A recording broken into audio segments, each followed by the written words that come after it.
This is an overview of Terracon's CPT processing system through the Gint software platform.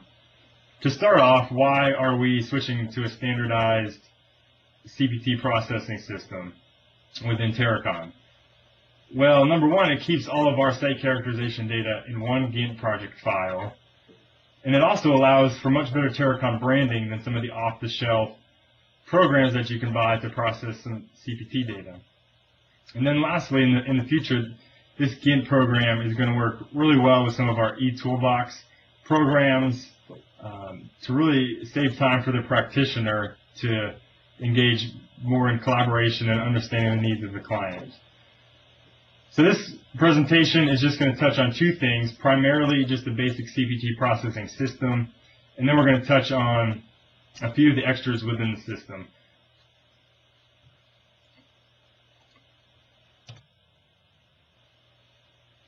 There are 5 basic steps to processing CPT data in this Gint system. First of all, we need to create a new Gint project. Then we're going to import the raw data, modify the information, trigger the calculations by entering a water level, and lastly, output our deliverable. You notice under output there are 2 options there, your standard CPT log and then a correlative parameters CPT log. This is critical to understand for the use of the system.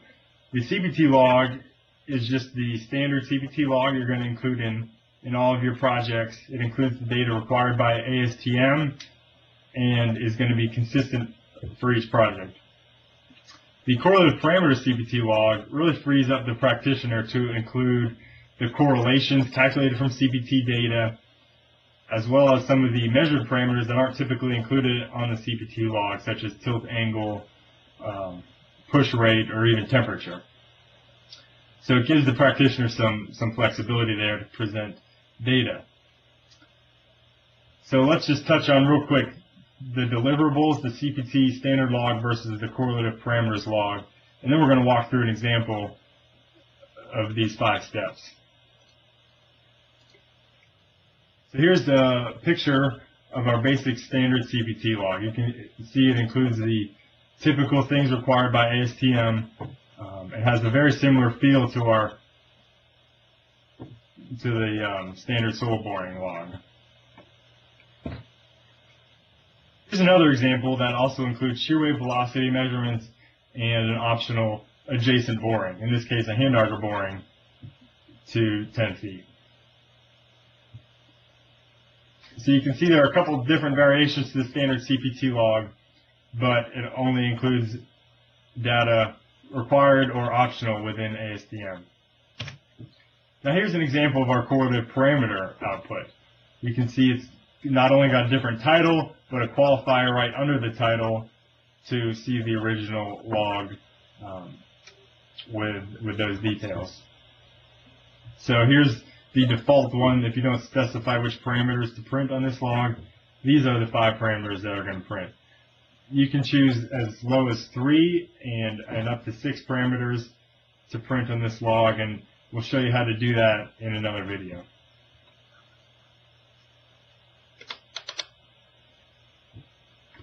So let's walk through now the 5 basic steps to process CPT data within this system.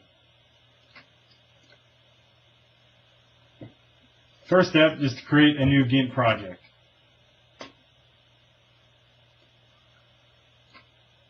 So we open Gint, we go to File, and let's make a new project. Let's clone from an existing data template. I'm assuming everybody listening has some experience using Terracon's Gint system, so you know that a template is the basic skeleton for a project. It includes the basic structure for the project. So let's go find out where our template is stored in standards, geotech templates, and we're going to use the one with in situ data. Eventually this is going to be merged in once it's more accepted. So now it's asking us where to store this file. Since this is just an example, I'll just save it on my desktop.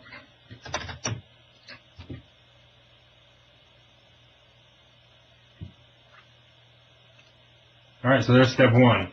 Step 2 is to import the raw CPT data. First thing we got to do, as in any project, is fill in any required fields. Now we go to the add-ins menu. If we go to CPT, you have several options here. You can import regular data from a Geotech AB or a Hogan Toggle or Vertec cone. In this case, let's just import from a Geotech AB cone. Select your raw CPT file, and it's going to ask a few things from you. Number one, do we want to overwrite existing data or not? Let's not do that this time. What system of units? Once you select a system of units for a project, you're going to be stuck with it. So let's just go with English. Here's an option. If you're familiar with the use of CPT, you know what a rod break is. It's artificially low measurement that just occurs when you're adding a new rod during the field operation. I'm going to touch on this in a separate video. In this case, let's just skip all. That's always a safe bet if you're not familiar with that. This is an overview of our import. You can see we imported 805 records. So now we get to step 3, to modify our project and test information. Our numbers already been automatically imported from the CPT file, and we just fill in the normal data just like your regular GINT files. One thing to keep in mind when you're going through adding information in each of these individual fields is this light green hint field down at the bottom. So for each field, there's some hints that the creator has added. So it's going to be key here. You'll notice your variable column header field says not applicable to CPT or DMT logs. So you know that anything you enter there is not going to impact the printing of your CPT log. Let's select our logo, and we'll leave it draft for now. Your exhibit references and overrides are going to work the same way as your typical soil boring log. And then let's jump over to the borehole tab. You'll note that most of our data is already automatically entered for us during the import. Our termination depth, our boring type, starting and ending dates. So let's go through and add a bit more data here. Our drill rig, hammer type obviously doesn't apply.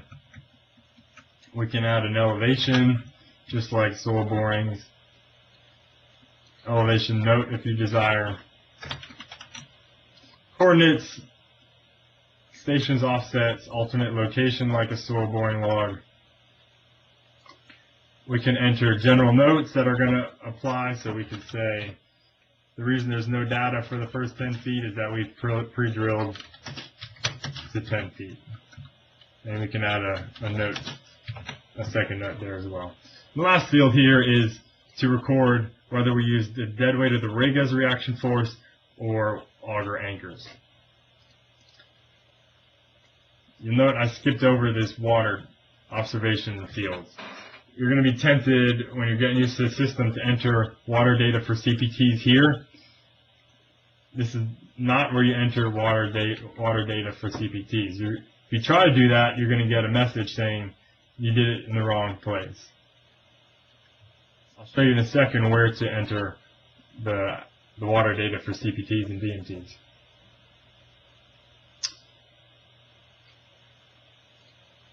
That brings us to step 4, entering our water levels.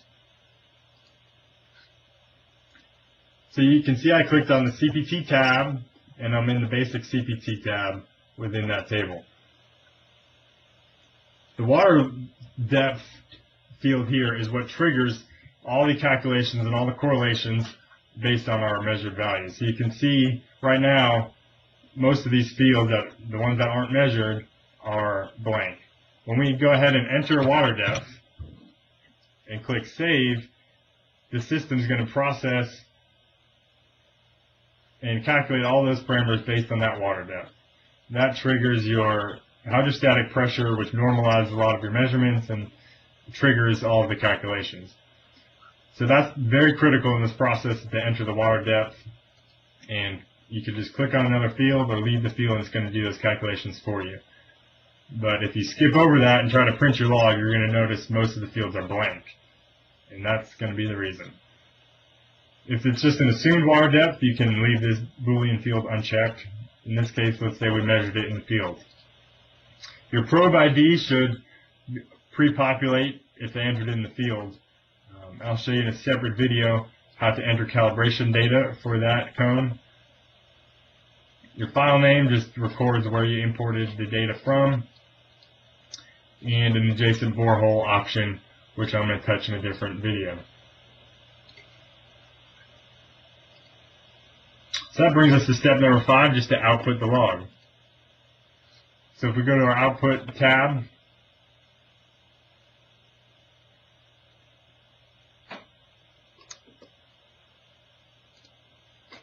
you'll note we have a couple options for CPT as we discussed earlier. We have our standard CPT report and our correlative parameters option. Let's choose the standard report, select our only test in this case, and tell it where to export. Oops, we'll have that open. So we're going to export it there and click export.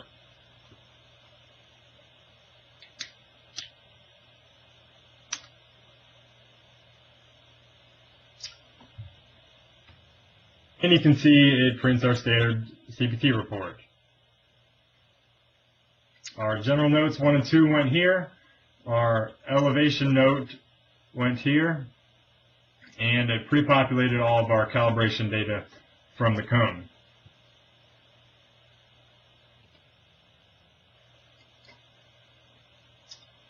So now let's see how we export the correlative parameters option. We do the same thing, except select that and hit print.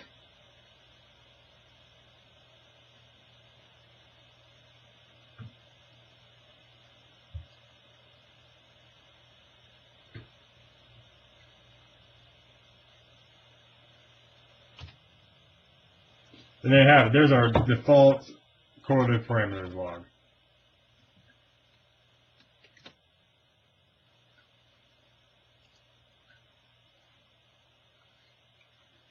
All right, and lastly, let's touch on a few of the other CPT features. These aren't going to be covered in detail in this video, but also included in the system is capabilities for shear wave velocity dissipation tests to show an adjacent soil boring on a CPT report, option to print CPT graphs of multiple tests, export the data from the CPT into Excel, and lastly, I'll show you how to customize the correlative parameters log.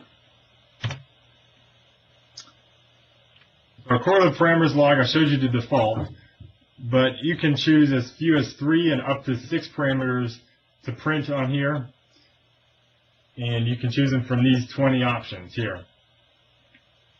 But it's going to be very critical to keep in mind when you're doing CPT data to add some language to your field exploration description, typically A-3, for cone penetration testing, just a quick overview of what it is. And then to include the CPT general notes, typically going to be in Appendix C. And this is an overview of how we calculated the data from the raw measurements, and specifically for correlative parameters, tells you the references and the formulas we used to get there.